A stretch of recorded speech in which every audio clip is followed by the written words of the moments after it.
Aloha and welcome. In this chapter, we're going to be going over project 5.1, the random color light. We're going to be using the concepts that we learned previously about pulse width modulation to control an RGB LED. So we have an LED that's capable of doing combinations of red, green, and blue, and it's programmable. So let's go ahead and dig into this. As we can see here from our component list, we've got we're going to need the Pico, the cable as always, the breadboard. Here's our new entry, the RGB LED. We're going to use one of these.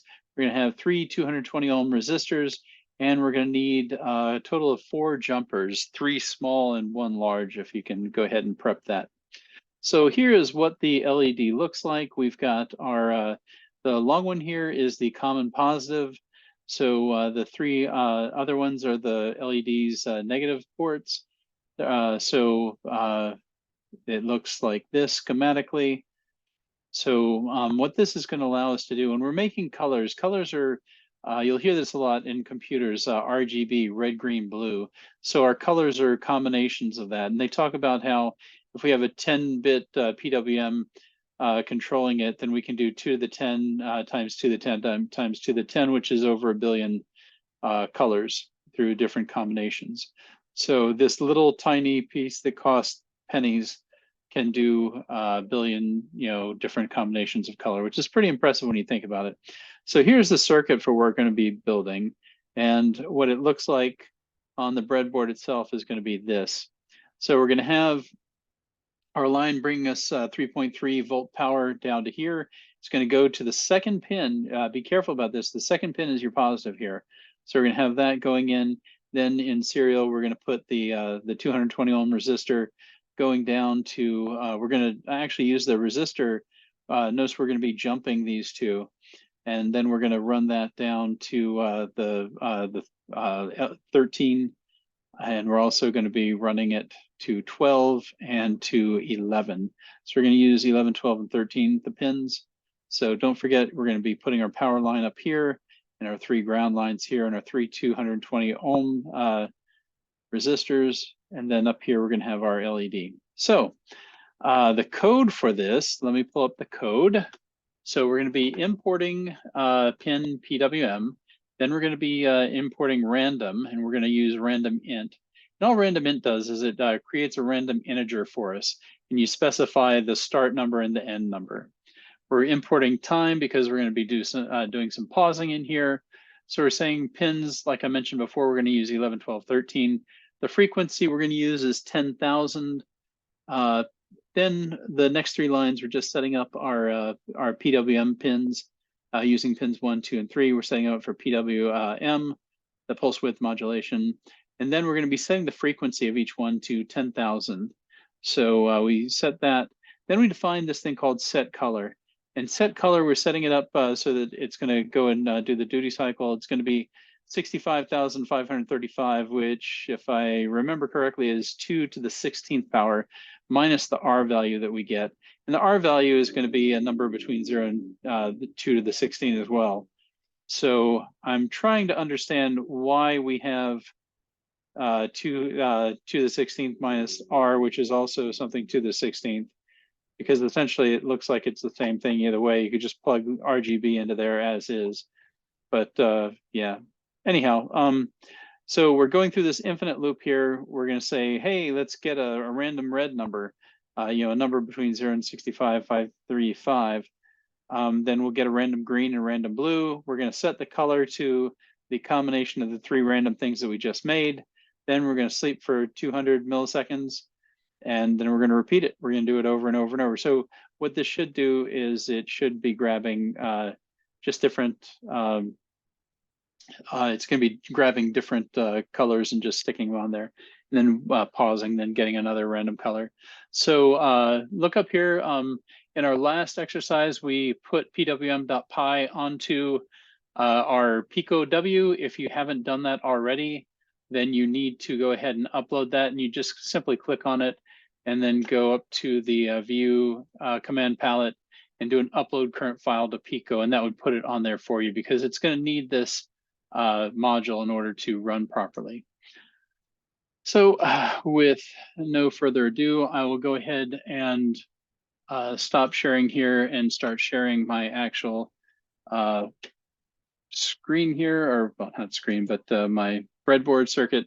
So anyways, again, make sure you start this out not plugged in, because bad things happen when you start connecting wires while it's plugged in. So the first thing I'm going to do is I'm going to just take our star of the show, which is our it's our LED. And that second one is the one I really want to pay attention to, because that's our positive. So I really want to separate those out nicely. So the positive, we want to make sure that we, that's the second one, we want to make sure that we stick that in the proper place. So let's come over here and stick these in to, hold on, let me adjust this just a bit. So I've stuck it in here. Let's make sure that it's gone in properly. Yep, so it's all in 4 different ones. So I'm gonna stick it right there for now. And what I will do is I will go ahead and run power.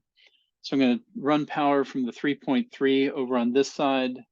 So the 3.3, my eyeballs are not that good. I'm an old man. So I'm gonna choose 3.3 over here. And I can't even get that. Oops, hello. Let me go ahead and stick the 3.3 right here. And I'm going to run this over to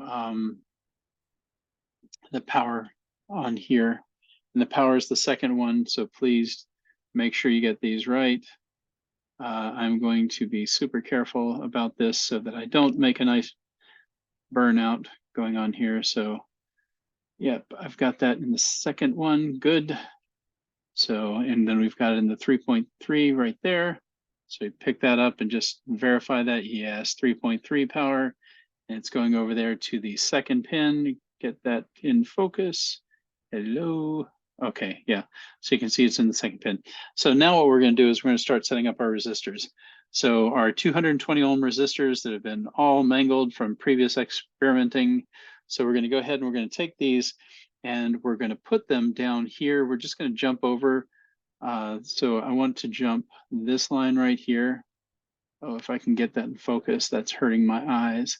So I'm going to take that and I'm going to run it to here. Hold on. So let's make sure I've got that in the right place. Is that in the right line? Yes, I've got it in the right place over here. And over here, I've got it in this line.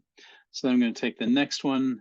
We're going to be skipping a position there, but this is what you need to pay attention to right here, because you want to make sure you get this joined over here.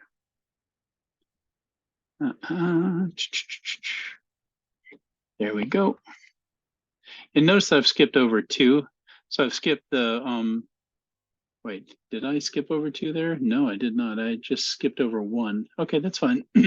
That makes more logical sense anyways. So now I need to put the third one in where, let's see, we're going to put the third one in. Let's see if I can do this.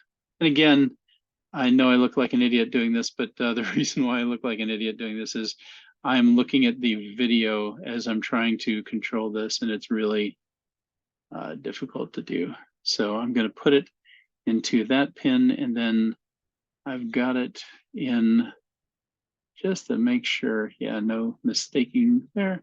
So I've got it there, and I've got it in there. That lines up with the third pin. We're all golden there. Okay, so I've got the 3 resistors. All right, I've got our power just fine. So now I've got those. Notice that this right here, this dip, is a break in the circuit. So what we're doing here is we're joining them together. So what we're doing is we're taking the first pin and we're sending it across here. So then we're going to go down here and we're going to use our little jumper pins. So let me do the outside one first. So I'll go here, follow it down.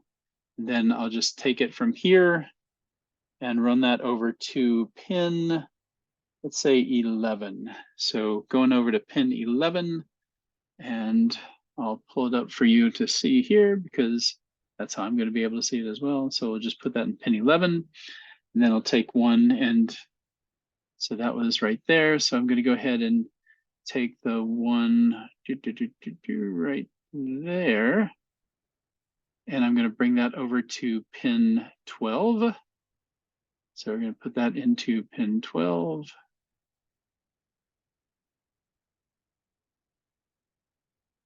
And now we're going to take our final one, and we're going to put that one in our first pin over here. So we're going to run it down to here, and that's going to go into pin 13. So 11, 12, and 13 over here, the three amigos. All right, so there we go. We've got our three cables going to the three different ones. Make sure they're lined up. Yes, they're lined up. Everybody over there is still lined up. Yes, everybody's happy. Good. Okay. So this should not explode on us. Yes, very important, very important. Okay, so now we can go ahead and plug this in as we pray. This is, yeah, plug and pray. And here we go. And we have a light that's turned on. That's nice. Okay, but now we're going to go back to our VS Code, and we're gonna run our VS Code and see what happens here. Fingers crossed. So I get an exception. No, I didn't get an exception occurred. That was from before. Hold on. Let me do a stop and a reset here. So I've done a sharp, and I'm getting no activity here.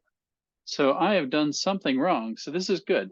This is a learning experience. So something is going wrong, and I will show you what that looks like on my screen here. So you can see over here, this exception occurred. Don't worry about that. That's from some other time. But when I stop it and I do a reset, it says soft reset done here. I hit run, it goes, it starts to run it, but it's not doing anything. What is it not doing? Why is it not doing anything? Up here, we seem to, we seem to be okay, but nothing is happening. There's no anything happening on our board. So the question becomes, did we screw up the schematics? We went from 3.3 down to the power pin. And as I am saying this, I'm going to check that on the, well, actually we'll do that in a minute, but we just need to remember that we've got 3.3 volts going down to our power pin, which is the second one. Then we've got this going down, jumping over there. Then we pick it up here and go to 13, we go to 12, and we go to 11. So those three should be picking up off of here. This is theoretically what should work. So that brings up the point of inspection and reflection. So let's go ahead and stop. We're going to go ahead and exit the screen share, and we're going to go back to here. We're going to take a look at this. Do we have it in 3.3? We have it in 3.3 power right here. That is correct. And that is going to the second one. So we've got it going to power. So that's proper. And let's go ahead and look at our things again. So we have it jumping in the first one. We have it going, it's jumping over. And then it gets picked up by the white and it runs over to 13. That's correct. And then we have over on the other line. So if we look over here, we are in, yeah, we're in the right place on that. And then it goes down there and that picks up in the orange, and the orange goes over to 12. That's correct. And then the last one over here, yeah, that's picking it up over here. That's correct. And it's bringing it into this line. It's picking up in the blue and it's going over to there on 11. So that looks like it's also correct. So I've got those three in. I've got everything set up properly, supposedly. The other thing that I'll do here is I'll unplug my power and I will take this out and look at it. Did I mess up something? No, you can see that that second one was still the long one. So that's not the problem. So let's go ahead and try to put this back the way I had it, if that's at all possible, because I'm not good at that. So we'll put those 3 pins in and go scrunch this 4th one over. And that's an official scientific term, scrunch. So let me see, I'm trying to get that one in there. Where's our pin 2? Our pin 2 is there. Pin 3 is going to go there, and pin 4 here. That's the way it's supposed to go. Oh, wait. It's gone in deeper. I don't know if that's the issue, but it's in deeper than it was. Maybe, could it be that I just didn't have it properly making contacts in there? I don't think so, because I was getting some type of power. And before I plug that back in, let's just make sure that I am in the right lines. Yeah, so the power is going to the second line there. That is proper. So that's proper. What is going on here? So we shall see. Yeah, we're lighting up. We've got power. Everybody's happy. Now, why is it not liking this? So I'll go back over to VS Code and I will run it again. It doesn't seem to be doing anything. So what I'm going to do is I'm going to stop this again and I'm going to share my screen. And when I go over here, I'm going to take a look. And I'm just going to try to see what's going on in here. So when it goes to do this, I will note that I am an idiot. Yes, that's definitely the problem here. Your instructor is an idiot because your instructor, like many others before, forgot to make sure that he was looking in the right one. This is what happens if you've got too many open. So this is our random color light, and I was running the wrong one. So yeah, that's oopsie, my bad. We didn't blow anything up. There's a celebration. Okay, so let me try running it. And yeah, so now life is good. Let me go ahead and show you what this looks like. So this is what it looks like. It's a little bit on the bright side. I do apologize for that. It's just yeah, it's kind of hard to show that on the iPhone that I'm using to take the picture. But you can see that the different colors are changing here as it goes. So let this be a lesson to you. We're all going to make tons of mistakes as we go along here. It's just the natural way it is. And you go about troubleshooting kind of like what I did.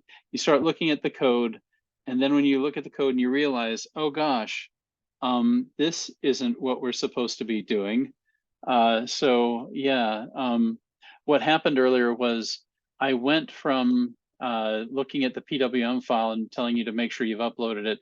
I went to the file one above it, which was from the last lesson instead of the other screen or other tab that I had open. So I was running the wrong program. We are all human. We all make mistakes. The best we can hope for is that we just don't blow anything up. So yeah. So anyways, humbled on this one. So I hope you have quicker and better success than I did. But this is project 5.1, the random color light. And I hope it's been a learning experience for us all. You have a great day and I'll see you soon. Bye-bye.